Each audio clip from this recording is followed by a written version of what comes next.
Bismillahirrahmanirrahim. Assalamualaikum warahmatullahi wabarakatuh.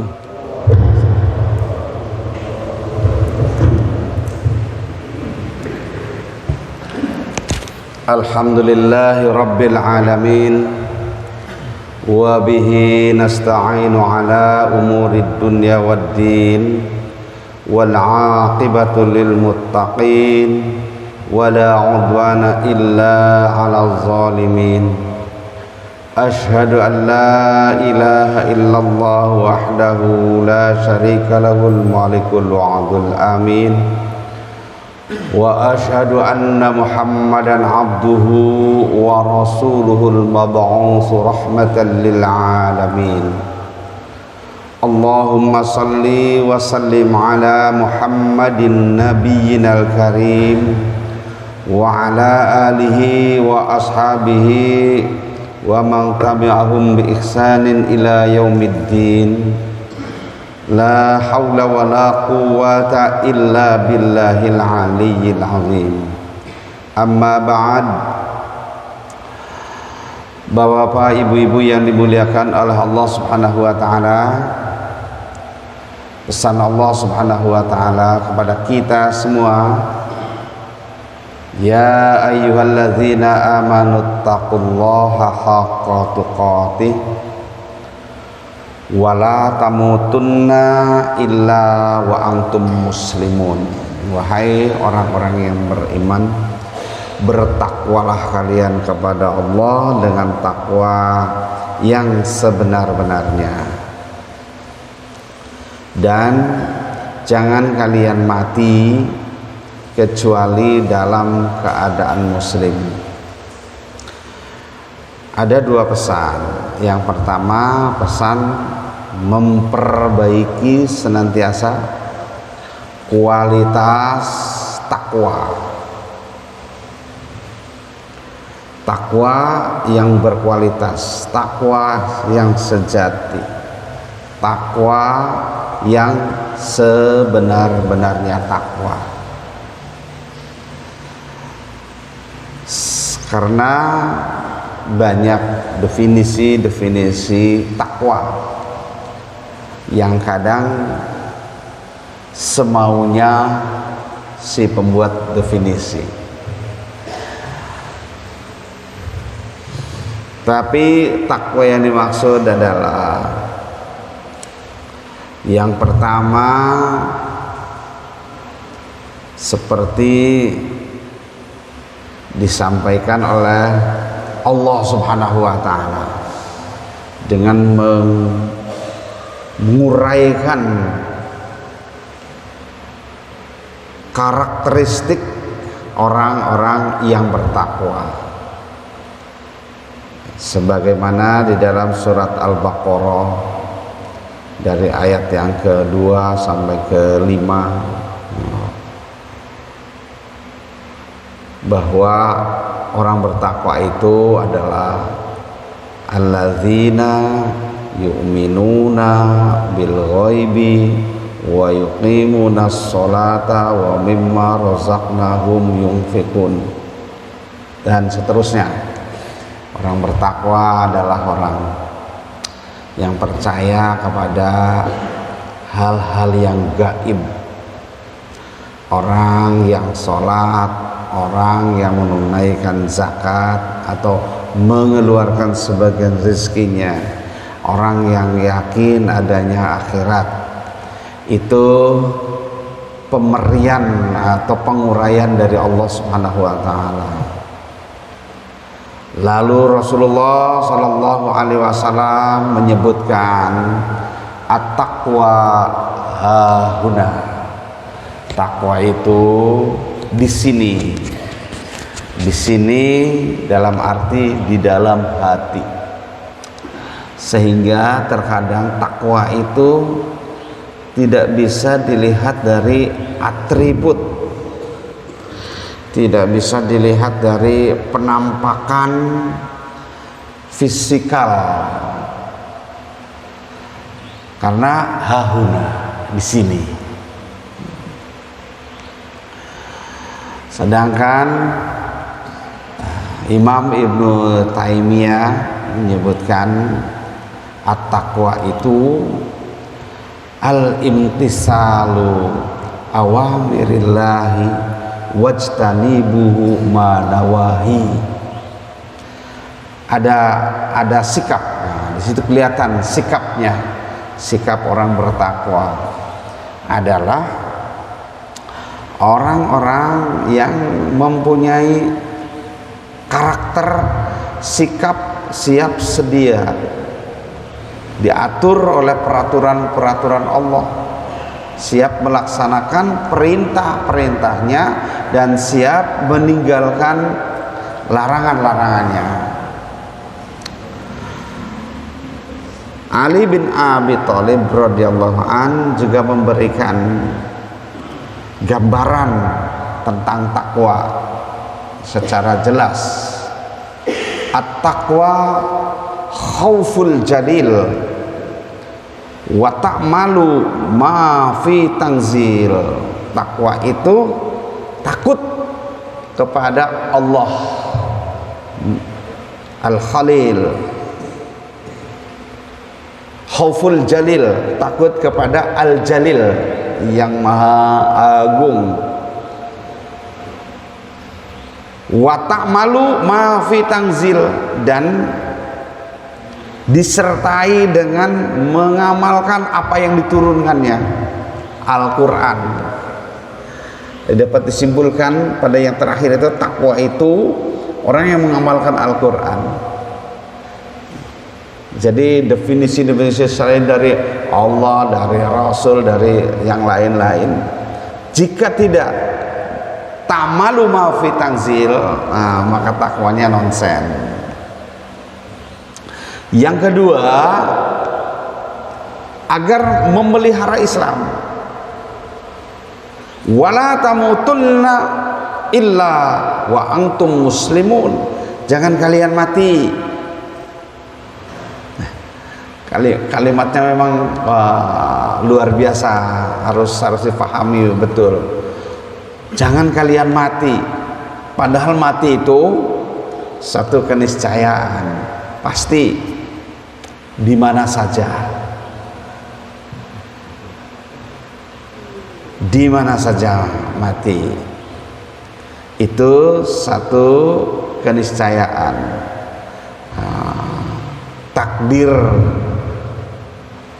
Takdir mutlak, takdir mubrom.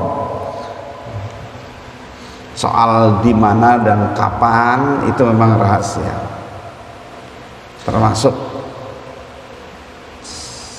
saudara kita, putranya Pak Emil, putranya Pak Ridwan Kamil gitu ya.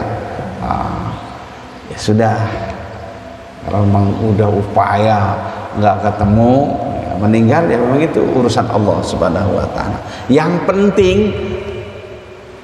illa wa antum muslimun, kecuali dalam keadaan muslim. Mau tenggelam, mau jatuh dari pesawat terbang, mau dari apa segala macam, yang penting dalam keadaan muslim. Ini jadi keislaman kita harus tetap kita jaga. Jangan seperti yang dikhawatirkan oleh Rasulullah Sallallahu Alaihi Wasallam. Nanti sepeninggalan zamanku, nanti sepeninggalanku ada satu zaman di mana orang-orang pagi-pagi hari keluar dari rumah dalam keadaan muslim, sore hari pulang ke rumah sudah musyrik, sudah murtad. Kenapa? Macam-macam. Karena dinamika kehidupan yang problematis ini. Yuriduna liyutfi'u nurallahi biafwahihim.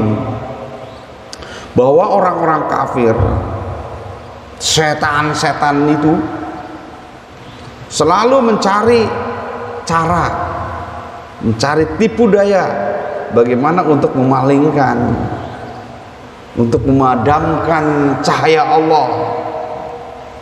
Siapa cahaya Allah itu? secara kelembagaan adalah tempat-tempat taklim, majlis-majlis taklim ini adalah cahaya Allah. Pribadi-pribadi soleh itu adalah cahaya-cahaya Allah. Itu maunya dipadamkan bi afwahihim, dengan propaganda mereka. Tapi Allah menjamin, wallahu mutimmu nurihi, Allah justru mengobarkan cahaya-cahaya Allah. Meskipun orang-orang kafir kesel, jadi ngeliat orang subuh-subuh pada keluar rumah, sholat berjamaah, lalu ngaji, maksa-maksain, meskipun ngantuk gini-gini matanya ya, itu maksa, itu maksa. Maunya kan tidur, maunya tidur, terusin aja, tanggung nanti aja jam 6 toh libur. Nah, udah jam 6 dibangunin juga sekali-sekali gitu. Itu maunya, tapi pada maksain.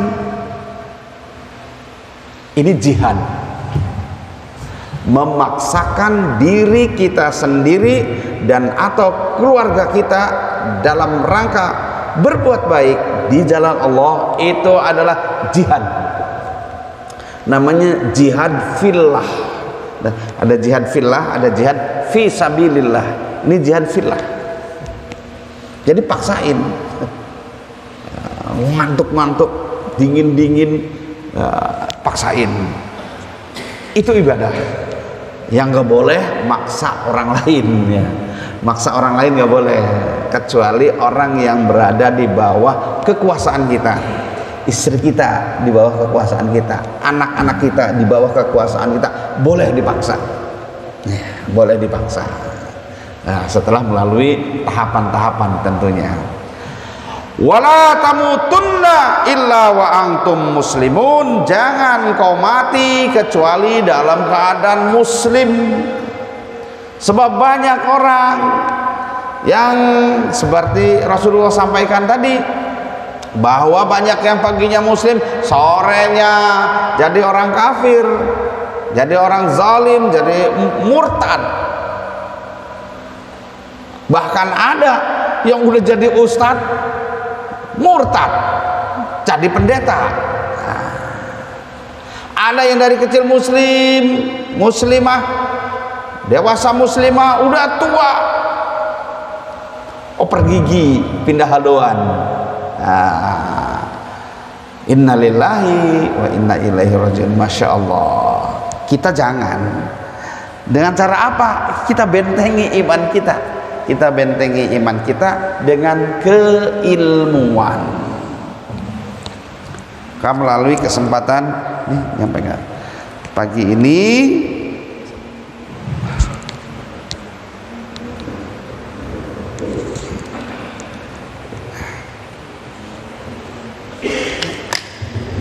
untuk memudahkan mengingat, saya catatkan rule dalam rangka menjaga diri kita agar keimanannya tetap, keislamannya tetap terjaga.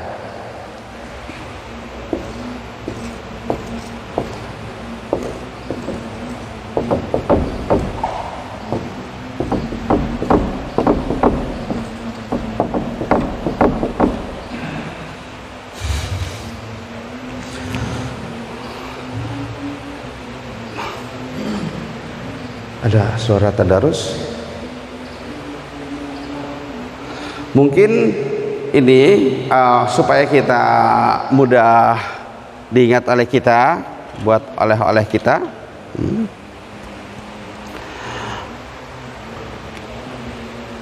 Itu bisa ditegur yang tadarus ya.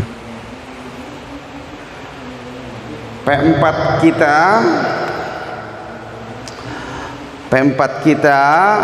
bukan P4 zaman dulu ya, bukan pedoman, penghayatan dan pengamalan Pancasila untuk hari ini ya, untuk ini saja. Tapi ini adalah merupakan peringatan bagi kita bahwa Allah telah memberikan banyak karunia, nikmat potensial, nikmat dasar. Apa? P yang pertama adalah pendengaran.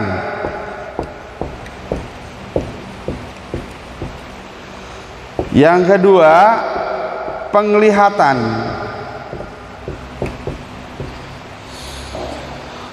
Yang ketiga, pikiran. Yang keempat, perasaan. Ini adalah nikmat potensial jasadi dari Allah Subhanahu wa taala, bahwa Allah Subhanahu wa taala memberikan ini secara cuma-cuma kepada kita, supaya dengan ini kita bisa menguak tabir kehidupan yang mungkin misterius bagi kita. Kenapa misterius? Siapa yang tahu putranya Pak Emil akan tenggelam? Kan niatnya mah kuliah S2 di Swiss. Sebelum perkuliahan mungkin lihat air bagus banget, enak berenang. Tujuannya seger, senang, rileks. Kan nggak tahu itu. Terus kemudian itu misterius. Dunia kita ini misterius. Apa yang akan terjadi nanti? Kita nggak tahu. Saya berangkat ngantar istri ke rumah sakit Persahabatan, mau check up, naik motor, pulangnya ada motor tabrakan di depan. Saya menghindar, sayanya malah kesleo. Tangan saya masih bengkak. Nggak tahu, itu misteri kan. Saya nggak niat mau kesleo ya, itu misalnya ya. Jadi tapi misteriusnya dunia ini, Allah Subhanahu wa taala memberikan bekal-bekal, alat-alat sebagai bekal untuk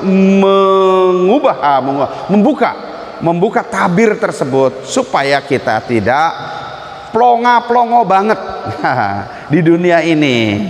Ini dia. Tujuannya cuma satu.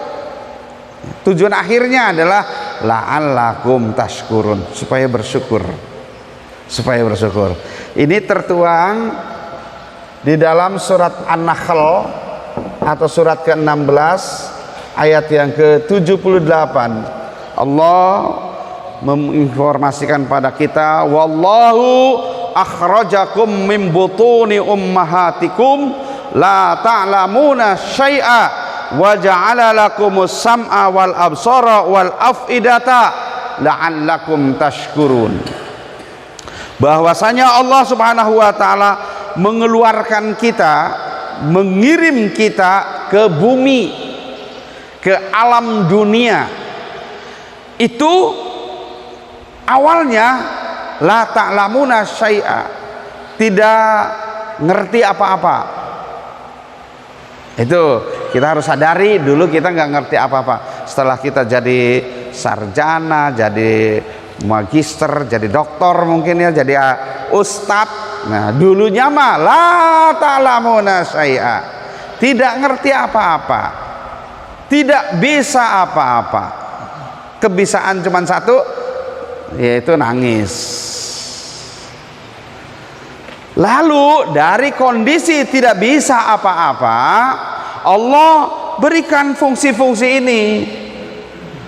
As-sam'a, pendengaran, telinganya mendengar, wal absara, lalu matanya melek, bisa melihat, wal af'idata.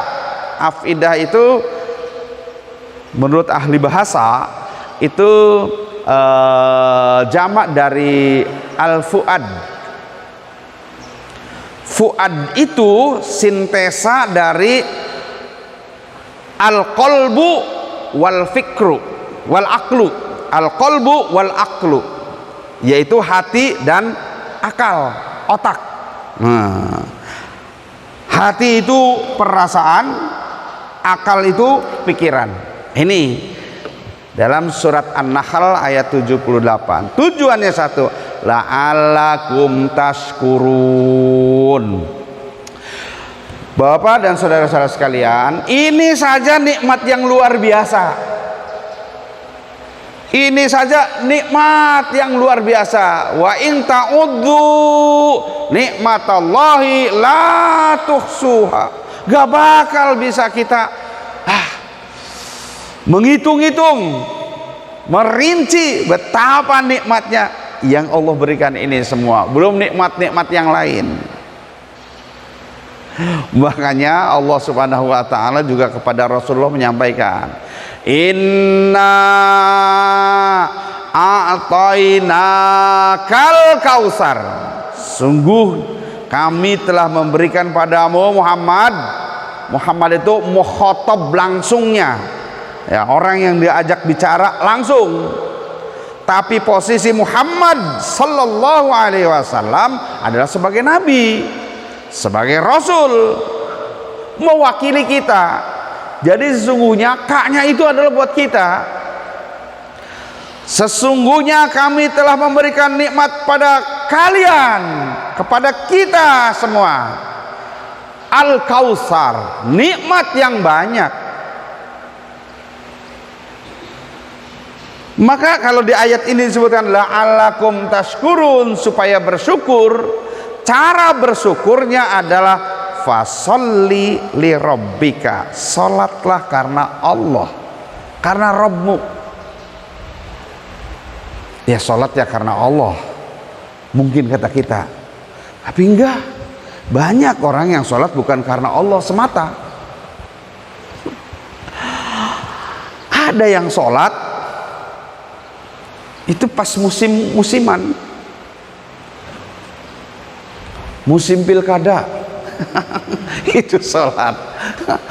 Ada yang subuh keliling, ya, mencari masa. Ada yang begitu, bukan semuanya begitu. Ada yang begitu, subuh keliling, namanya disingkat suling. Subuh keliling. Ramadan taraweh keliling, disingkat tarling. Ada yang maghrib keliling, maling. Salatnya untuk apa? Untuk cari masa. Nauzubillah min zalik. Maka Allah di sini tegaskan, fasolli li rabbika, salatlah karena Rabbmu, karena Allah Subhanahu wa taala. Karena memang begitu seharusnya. Inna sholati wa nusuki wa mahyaya wa mamati lillahi rabbil alamin. Sesungguhnya salatku, ibadahku, pengorbananku, hidup dan matiku hanya karena Allah Rabb semesta alam. Itu harus menjadi itikad kita. Karena kita sudah tekan kontrak, raditu billahi rabba. Nah itu, bahwa kita ridho. Dan keridhaan ini kita sebenarnya sudah menyatakan ketika kita masih di alam ruh dulu. Ketika Allah mempertanyakan pada kita, maukah kalian mengakui aku saja sebagai Rabbmu? Kita serempak. Karena kita masih berbentuk ruh, masih suci. Maka sifat dianahnya itu begitu kental sehingga serempak menjawab syahidna. Qalu bala syahidna, siap mempertuhankan Allah saja, bukan yang lain. Bapak dan ibu-ibu dan saudara-saudara sekalian yang dimuliakan oleh Allah Subhanahu wa taala, syukur kita atas nikmat Allah yang banyak, antara lain ini adalah salat karena Allah, wanhar, dan berkorban. Korban ini secara ubudiyah, secara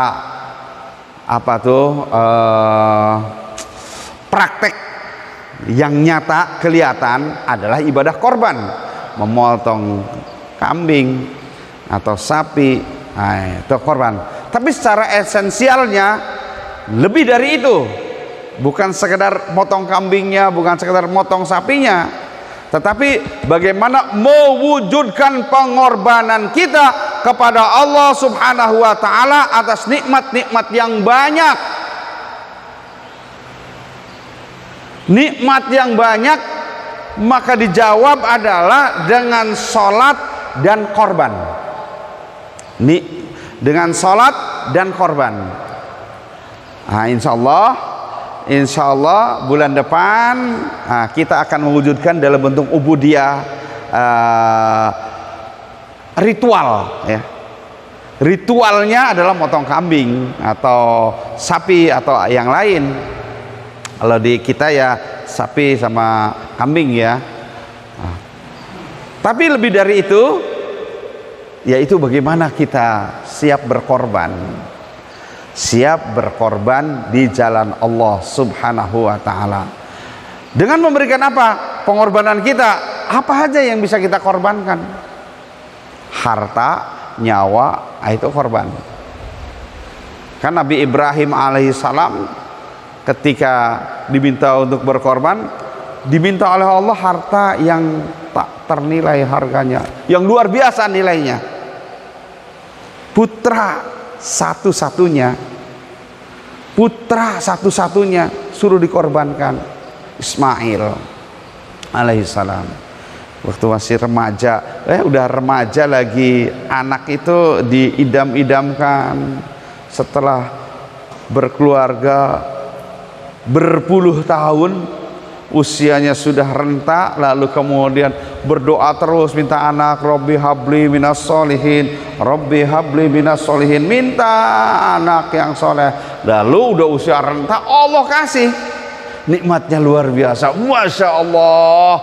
Ini anak satu-satunya, senang banget. Begitu udah remaja, sudah usianya sampai pada bisa diajak bekerja sama dengan orang tuanya, ayahnya bahagia sekali bahwa ini ada orang yang bisa menerima tongkat estafeta dakwahnya, tongkat estafeta perjuangannya, mengabarkan firman-firman Allah. Ini anakku, bahagia sekali. Tiba-tiba disuruh dikorbankan, luar biasa, Masya Allah ya.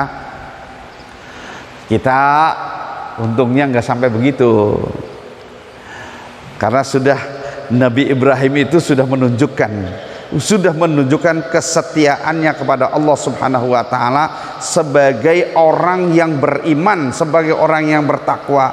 Inna lillahi wa inna ilaihi rajiun. Itu pernyataan orang beriman. Kita ini milik Allah, maka kita akan kembali kepada Allah. Karena kita ini milik Allah, harta kita juga milik Allah. Ismail, hartaku yang luar biasa nilainya, kata Ibrahim. Lalu Allah meminta, ya siap. Falamma aslama wa tallahu lil jabin. Ketika keduanya sudah berserah diri, bapaknya siap mengorbankan, anaknya siap jadi korban karena Allah. Lalu kemudian Allah memanggil, qad sadaqta, engkau sungguh sudah membenarkan apa yang diperintahkan oleh Allah. Sudah lihat, Allah sudah melihat kenyataan imannya Ibrahim, kenyataan takwanya Ibrahim dan putranya alaihi wassalam. Maka cukup Allah ganti cash bidzibhin azim, dengan sembelihan yang agung. Jadi kalau nanti kita berkorban dengan 3 juta mungkin ya kambing gitu, mungkin itu harus diyakini Allah akan ganti. Allah akan ganti dengan lebih dari itu. Karena dengan sembelihan yang agung yang Allah siapkan, hanya saja Allah Subhanahu wa taala tidak vulgar kepada umat Muhammad Rasulullah sallallahu alaihi wasallam, sehingga tidak nanti motong kambing terus kemudian Allah ganti kambing lagi atau ganti sapi. Tidak. Allah berikan dalam bentuk-bentuk yang lain sesuai kebutuhan kita, dan Allah yang tahu. Karena kita kadang-kadang tidak tahu kebutuhan kita. Kadang-kadang kita nggak tahu kebutuhan kita, taunya keinginan kita. Itu. Jadi keinginan dengan kebutuhan berbeda. Keinginan nafsu, kebutuhan memang kenyataannya, dan Allah lebih tahu. Kita kadang-kadang buta dengan kebutuhan kita, sehingga kita kadang-kadang boros, nggak cukup yang Allah berikan itu, karena kita tidak tahu kebutuhan, cuman mengikuti keinginan. Allah akan mengganti dengan kebutuhan-kebutuhan kita, karena Allahul Kafi. Sesuai dengan itu ya doa anak-anak kita kan, Allahul Kafi, Rabbunal Kafi, itu doa. Hadirin Bapak Ibu yang dimuliakan Allah Subhanahu wa taala, dalam rangka mensyukuri ini tadi salat karena Allah dan berkorban, dan maksimalkan ini, optimalkan ini, pendengaran kita, penglihatan kita, pikiran kita, dan perasaan kita sesuai dengan keinginan yang memberinya. Sebab bahwa sekalian, contoh saja kalau bapak di antara bapak nih pulang umroh bawa oleh-oleh, terus kemudian saya dikasih, Pak Ustadz kurang pantas, Ustadz kok nggak pakai sorban. Lalu bapak bawa oleh-oleh kasih saya hadiah sorban, kasih dengan tulus ikhlas, saya terima ucapannya syukron kasiro atau terima kasih, lalu berdoa jazakallah khairan kasiro. Yang dikasih senang, yang ngasih juga senang. Begitu saya ngisi lagi pengajian ke sini, sorban itu dipakai. Yang ngasih kira-kira gimana Pak? Seneng lah gitu ya. Itu sorban yang saya kasih itu seneng ya. Dalam pikirannya atau dalam hatinya, kapan-kapan kalau ada rezeki beliin sarung atlas ya. Ada pikiran begitu, ada pikiran, udah ngasih sorbannya dipakai, seneng, kapan-kapan kasih sarung plekat gitu dalam hati. Tapi bila suatu hari, suatu ketika Bapak lagi jalan-jalan, mungkin lagi naik motor lewat depan rumah saya misalnya, lewat depan rumah saya lagi nyuci motor, lalu ngeringinnya, ngelapnya pakai sorban itu, sorban yang Bapak kasih kepada saya, lapin motornya saya. Kira-kira gimana Pak kalau Bapak yang ngasih Pak? Kecewa, kesel, Ustadz kurang ajar, dikasih sorban bukannya dipakai malah buat ngelap motor, padahal ngasihnya ikhlas. Sudah jadi hak saya, terserah saya dong mau diapain ke sorban ini. Tapi ketika menggunakannya seperti itu, tidak sesuai dengan keinginan yang ngasih, kesel. Jangankan memberikan sarung atlas, nanti berikutnya malah ngutuk. Allah Subhanahu wa taala, la in syakartum la azidannakum wa la in kafartum inna azabi lasyadid. Kalau kita bersyukurnya benar, bagus, maka Allah akan tambahkan nikmat tersebut. Tapi kalau tidak bersyukur atau syukurnya salah, maka jadi azab. Begitulah. Begitu juga bagaimana kita mensyukuri nikmat ini adalah harus sesuai dengan keinginan Allah Subhanahu wa ta'ala. Kalau tidak, ya Allah juga marah. Ini marahnya Allah.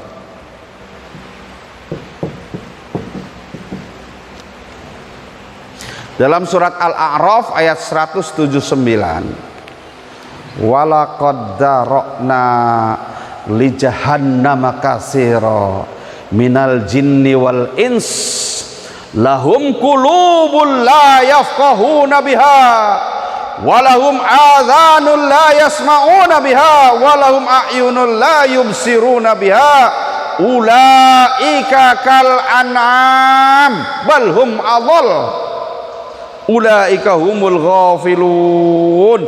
Bahwa sesungguhnya isi neraka jahanam itu adalah dari golongan jin dan manusia. Manusia yang bagaimana? Lahum qulubun, mereka punya hati, punya pikiran, tapi hati dan pikirannya tidak dipergunakan untuk memahami ayat-ayat Allah. Sehingga ada ayat banyak sekali menyebutkan afala taqilun. Emang ente nggak berotak, kurang lebih gitu. Tidak berakalkah kalian? Punya mata, tapi matanya nggak cocok buat lihat ayat Al-Quran itu. Baru 10 menit udah perih. Sedangkan nonton Liga Inggris kuat banget, misalnya itu ya.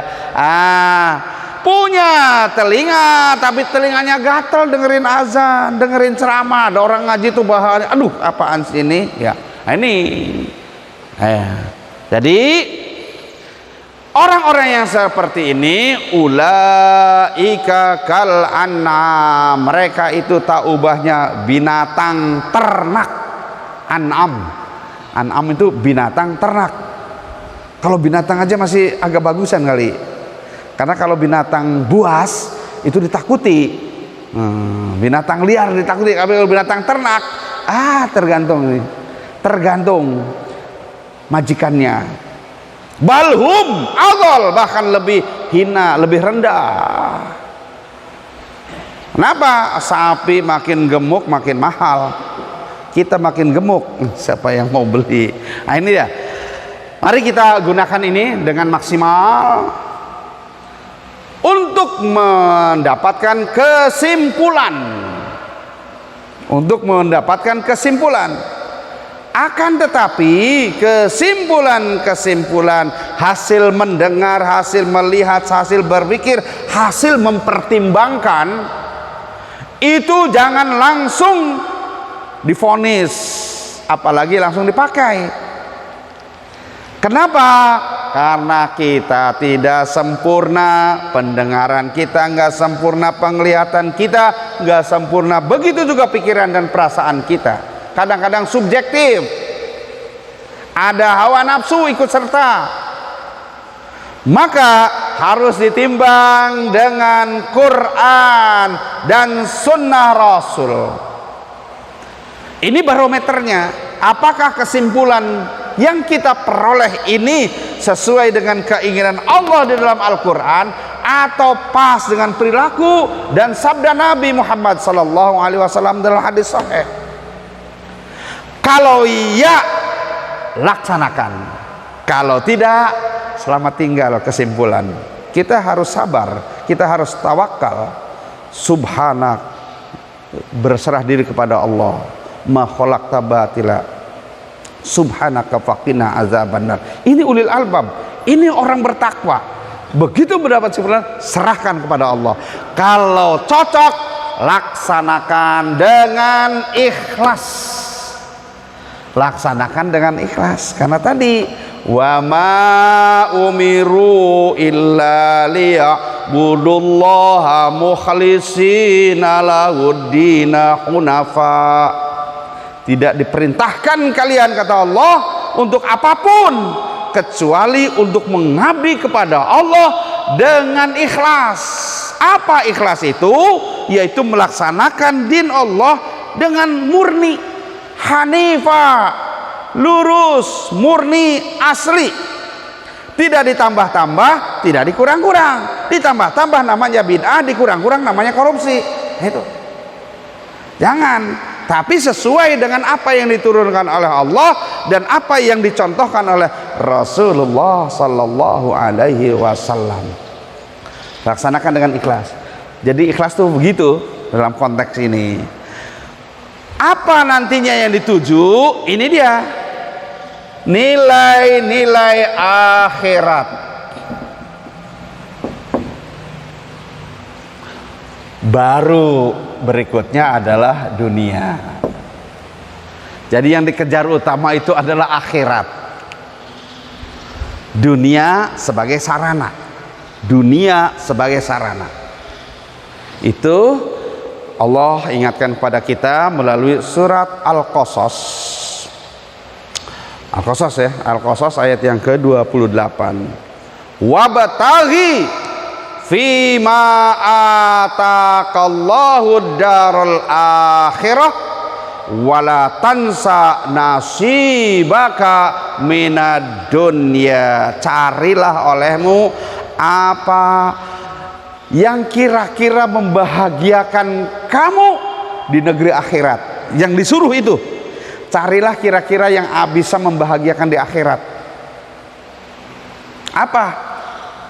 Silahkan, udah ngaji terus kita setiap malam Senin mungkin ya. Nah, itu jadi apa yang kira-kira membahagiakan kita di akhirat? Nah, ibadah, taklim, zakat dan sebagainya. Itu adalah nilai-nilai yang bakal jadi kredit poin baik kita di akhirat. Wala tansa nasibaka minad dunya. Soal dunia sekedar nggak lupa. Kenapa seperti itu? Karena ada orang yang melupakan dunia. Banyak orang-orang yang super zuhud, kelewatan sampai melupakan dunia. Zikirnya panjang banget.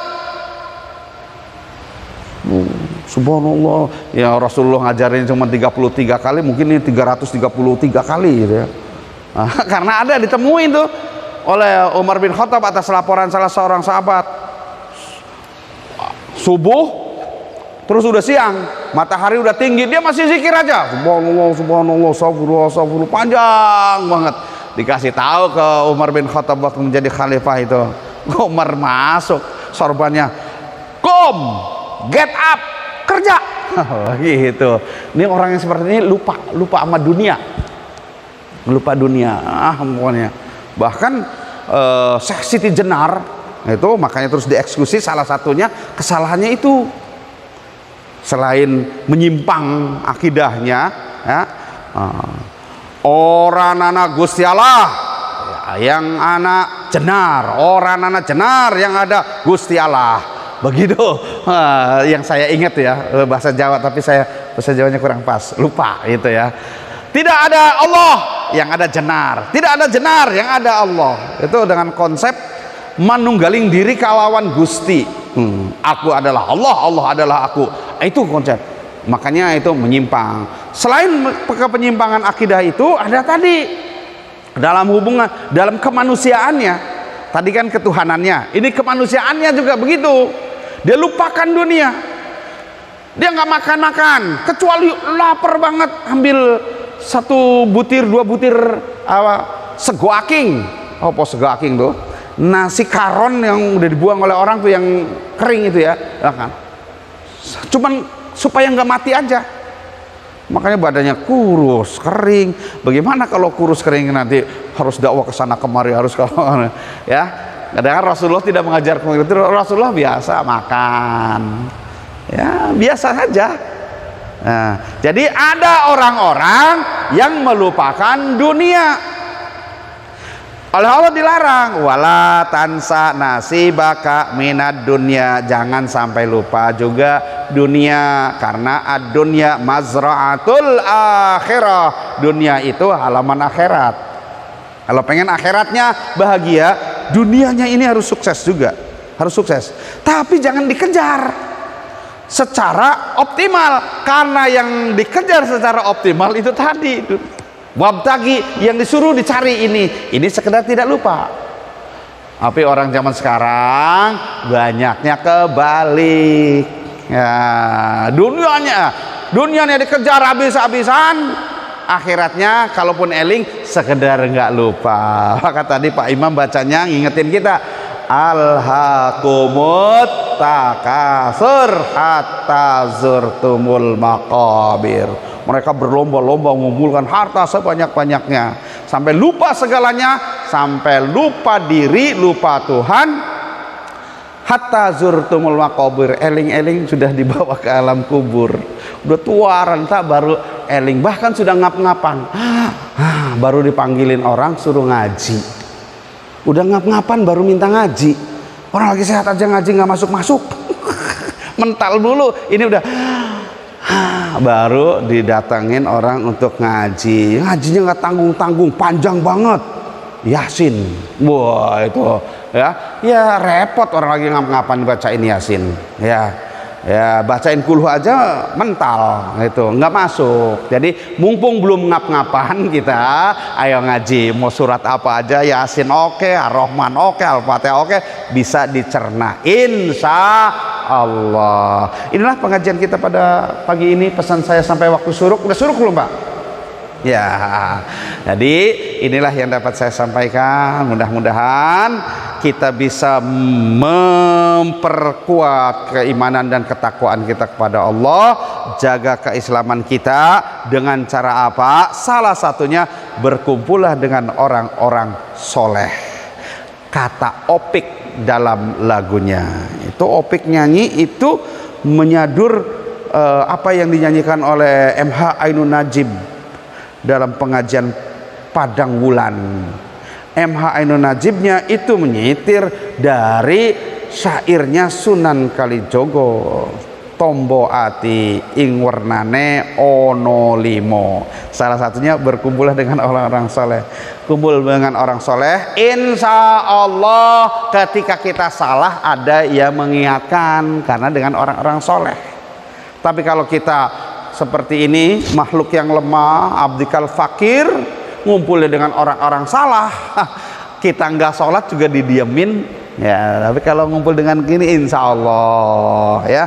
Makanya salah satu ciri Nabi Muhammad dan umatnya adalah tarahum rukka'a sujada, kelihatannya ngumpul dengan orang-orang yang ahli ruku dan sujud.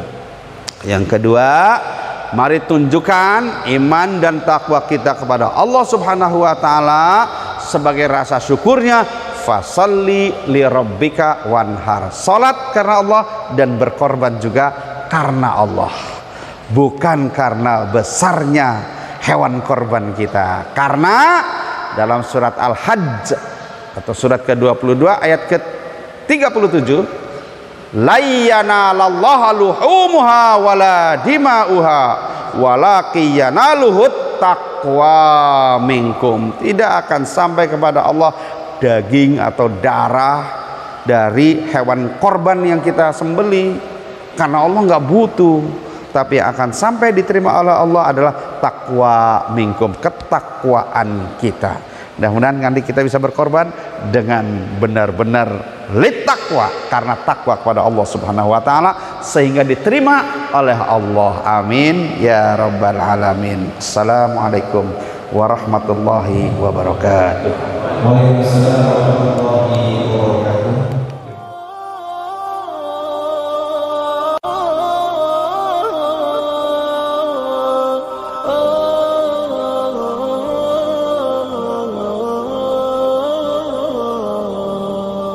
يا حامل القرآن إن الله وملائكته يصلون